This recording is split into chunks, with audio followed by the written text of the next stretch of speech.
The S-400 deal is critical for India's air power and air dominance.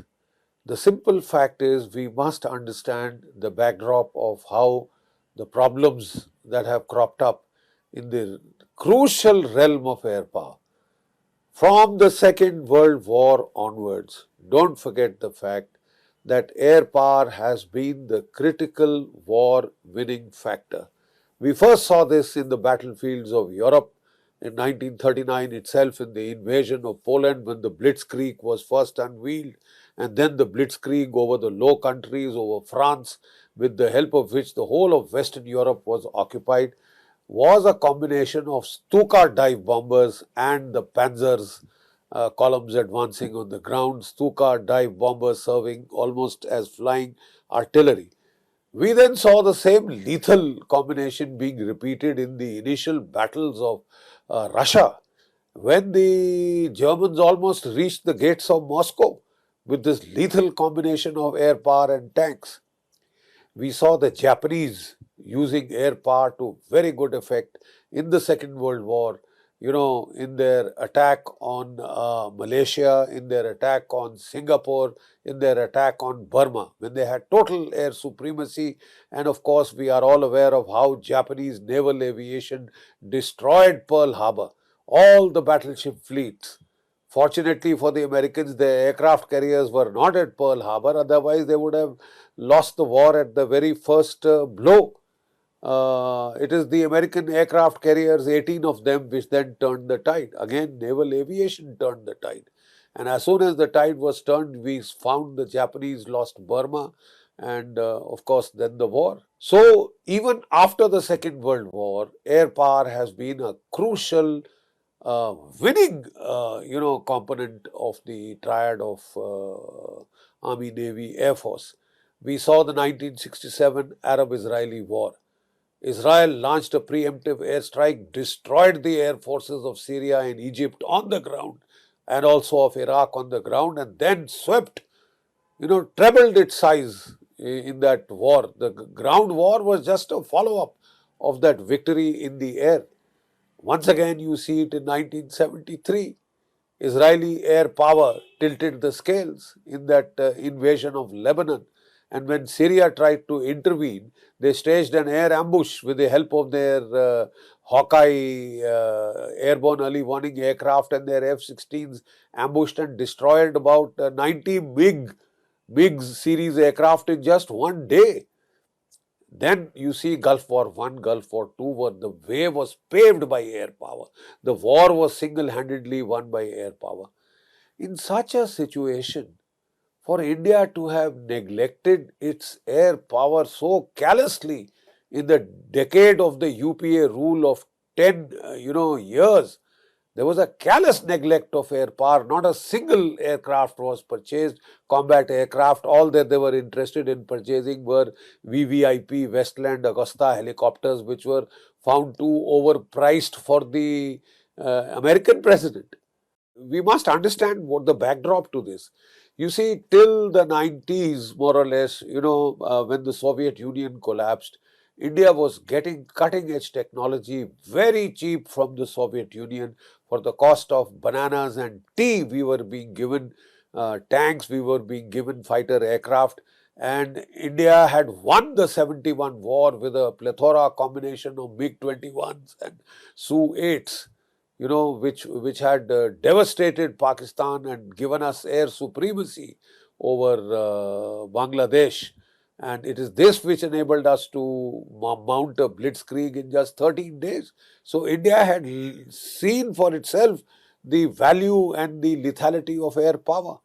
But then what happened was in 1990, the Soviet Union collapsed. All of a sudden, economic collapse of the Soviet Union, and our entire source of cheap Russian weaponry dried up in one fell stroke.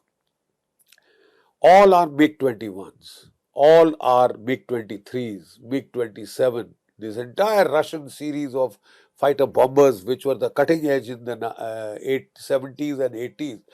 You see, the simple fact is that the entire Russian supplied aircraft, which was supplied in the 60s, 70s, 80s, were now due for retirement by 1990, 2000.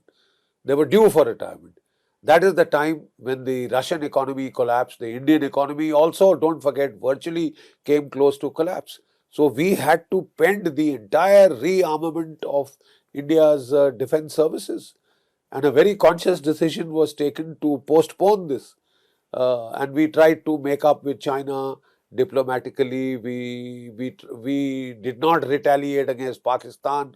We tried to fight a defensive defense war against Pakistan by confining the war to Jammu and Kashmir itself, the asymmetric conflict, and we somehow bided our time. By 2000, 2010, it was now time to, absolutely re-equip our armed forces from a scratch, because all the Russian supplied weapons had gone out of date, were near obsolescence and well past the age of obsolescence. So it was then that we had when the earlier NDA regime was there, they had purchased the T-90 tanks, they had purchased the Su-30s. But when the Congress government came back, UPA, for some strange reason, they stopped buying any major defense deals, and because everything was mired in corruption, and they said they wanted to have very clean deals, and they claimed to have clean deals, but any deal that was struck in that time, they found that there were the kickbacks. The usual suspects were quite active. The short story is that India's squadron strength declined alarmingly in that period. We need minimum 45 squadrons.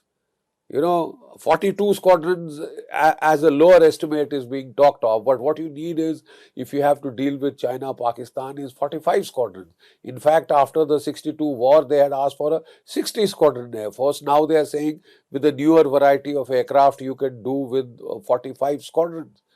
But today, your strength is below 30 squadrons.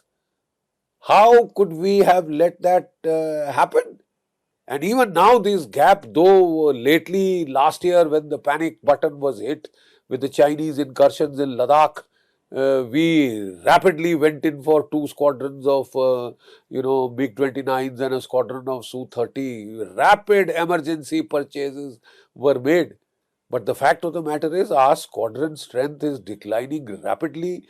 The MiG-21 Bisons have to be phased out. The LCA has not come in good numbers. We have just 2 squadrons of Rafale. Su-30s we are using them to plug the gaps, MiG-29s and Su-30s, but that's not adequate. What you urgently need is at least 120 aircraft of the Rafale class. And the plan seemed to be to fulfill this gap over the next 15 years.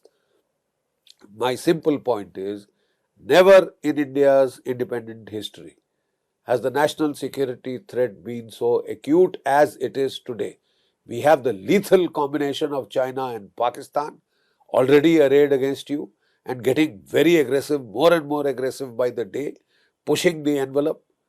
And then we have Taliban now in Afghanistan.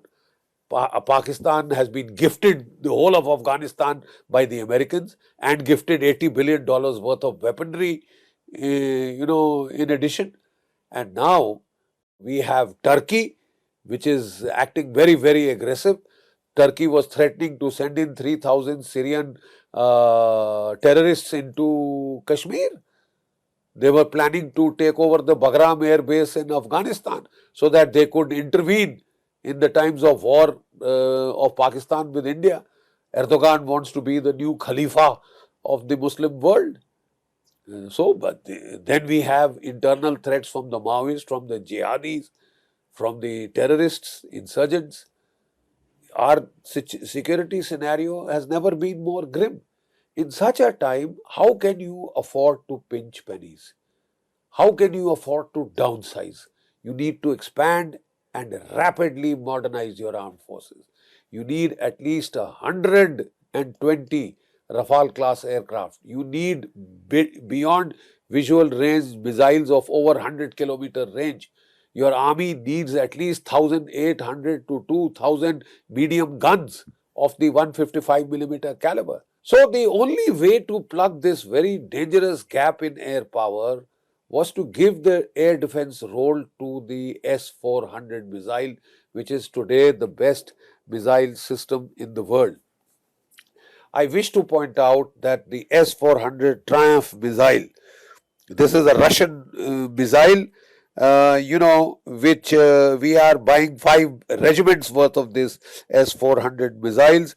And they had started, the Almaz Central Design Bureau had started work in the late 1990s. They came up with the S-300 missile first, and now they have come up with the S-400. Now, this has got a radar with 600 kilometers range. It can track 100 targets at the same time, right?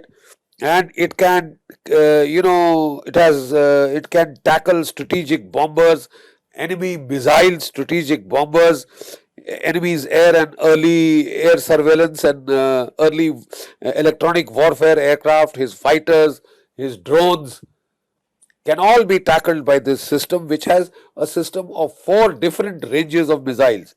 Range of 400 kilometers for enemy missiles and AWACS, 200 kilometers to 120 kilometers medium range for the enemy bombers and fighters, and 40 kilometers short range missiles for those which have managed to pass this, the first 2 series of missiles, as also the drones.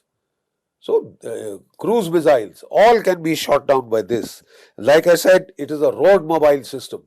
So, therefore, it's highly mobile and it can sort of be deployed to cater for the changes in the threat profile.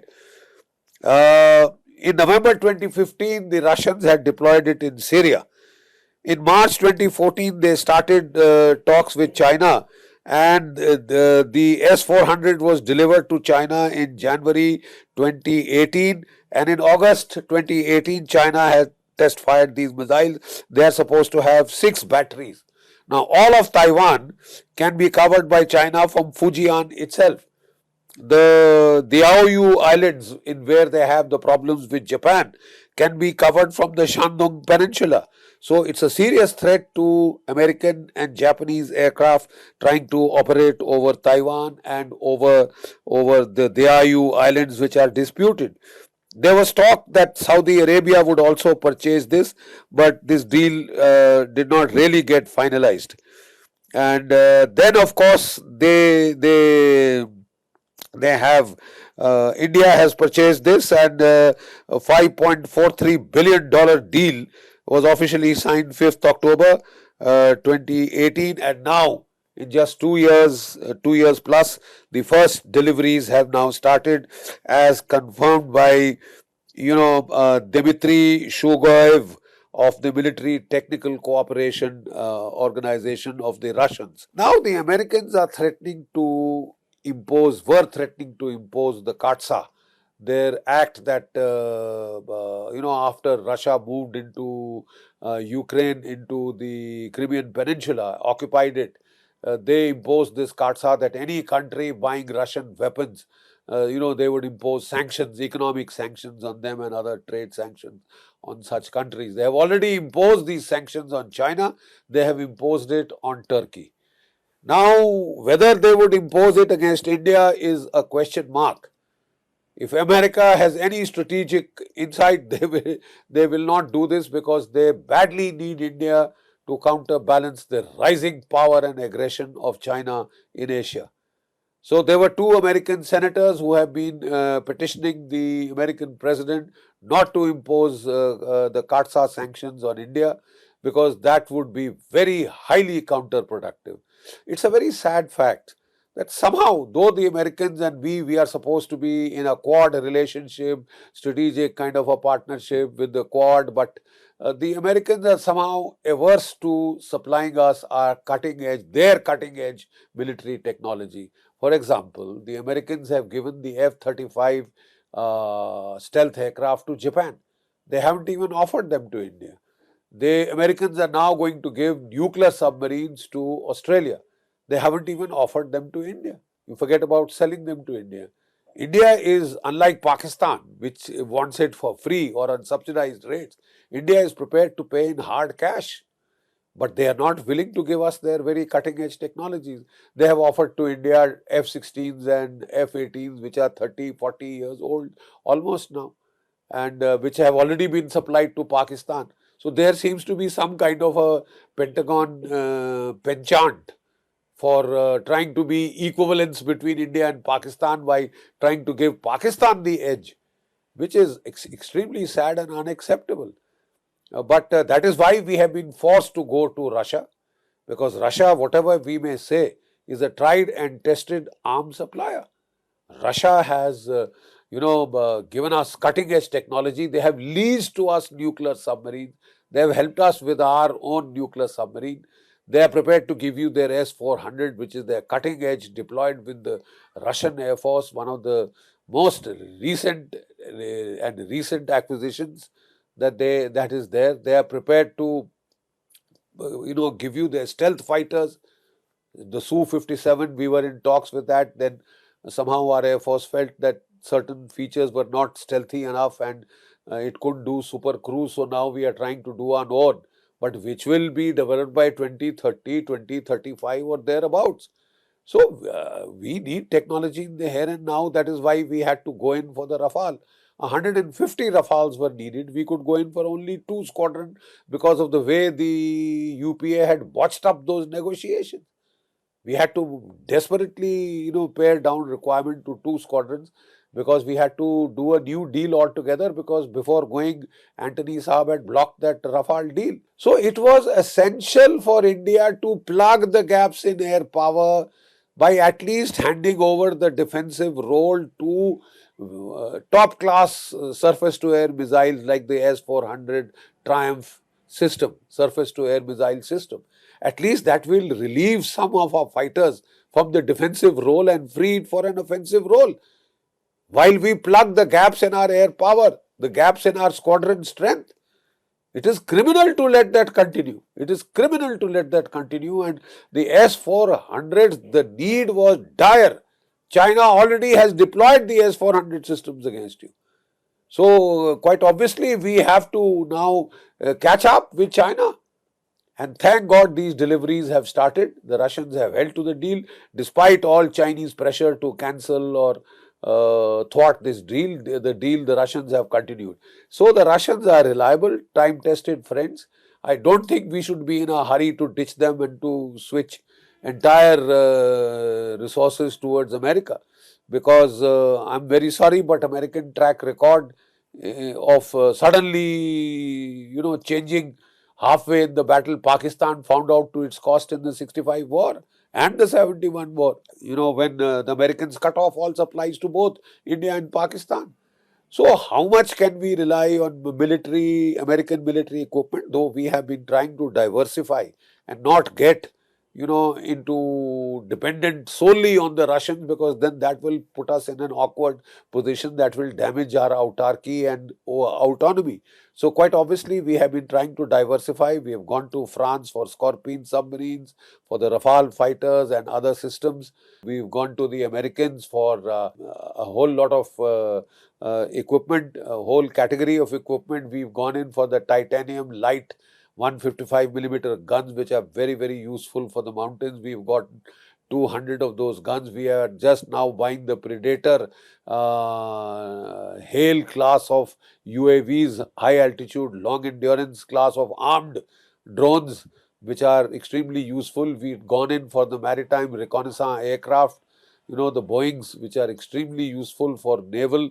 They are helping us with a lot of the naval technology.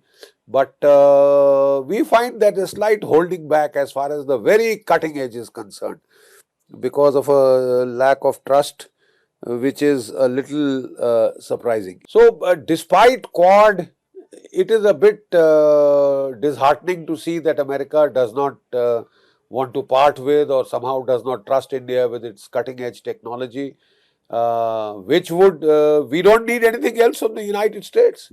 India is a country of 1.4 billion people. We outnumber the Chinese. We have the youngest population profile in the whole world, with 50% Indians below 25. As such, theoretically, we can raise the largest army in the world, the largest armed forces in the world. We have the second largest army already, about the fourth or fifth largest air force. Unfortunately, squadron strength has been declining. We need to make that up fast. We have the fifth or sixth largest navy in the world, and a very potent navy, because geostrategically we are very well located astride the Indian Ocean. We can take care of our own. All we need from the United States or from outside is cutting edge technology. That also we are trying to now pare down those need for imports with this Atmanirbhar program. After all, India's private sector, the Kalyani Forge, with the DRDO, they developed the world's best 155 millimeter gun. The American 155 millimeter gun has a range of 45 kilometers. Ours has a proven range of 48 kilometers. They can fire 3 rounds a minute. Ours can fire 5 rounds a minute. And then we have an electrical propulsion engine which is noiseless. They have a petrol engine which makes a lot of noise. So our gun, actually, parameters wise, is better than the American gun of the 155 millimeter class. It's been made in India. Yet there are certain people trying to obstruct entry into the armed forces, into the army. So we need about 2,000 of these guns, and very fast. We need to make up our squadron strength, and very, very fast. At emergent panic rate, we need to plug these gaps. We can't leisurely over the next 15 years buy them and hope that our enemies will wait till we are strong enough for them to attack. That is a very dangerous drift in our strategic thought. We need to be firm and strong. This government had started off very well. We should not weaken in our resolve to militarily build up Indian strength, and as much of it as we can do indigenously, we must do indigenously. But for certain critical areas, till such time as our in-house industry comes state of the art, we will have to import, and we must import what is needed. And the S-400 was a urgently needed, direly needed import to plug these gaps. Thank God it started coming in. It will relieve a lot of our fighter squadrons from the defensive role, and so that we can use them offensively. I would say that open out the LCA production even to our private sector. So concurrently we can cut the time of the induction of these aircraft by half. Because 10-15 years is just not good enough for us to meet the threats in the here and now, real time.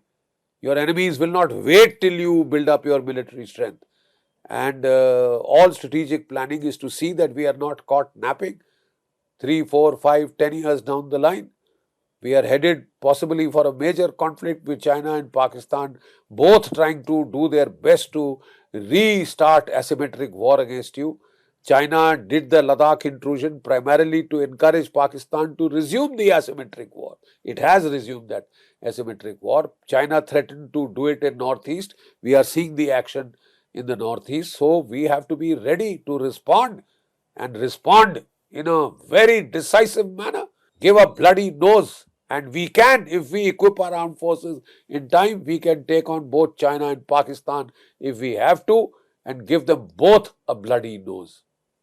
We have to work towards that end. And this induction of the S-400, which has started, thank God, was none too soon. I think it's very good of the Russians to have kept to this deal despite Chinese pressure, and we have gone ahead with it despite the threats of Katsa by the United States. And hopefully wiser counsels will prevail in the USA, and they will not impose the Katsa on India, because India is their prime partner against the Chinese, the prime strategic partner for the United States. No other country in Asia and the rest around, even Australia, can stand up to China, other than India. It's only India and Japan which are the two bulwarks of the power balancing strategy against China. And geostrategically, it would be extremely short-sighted of the Americans to try and dump India, or to lower the profile of the Indo-US relationship.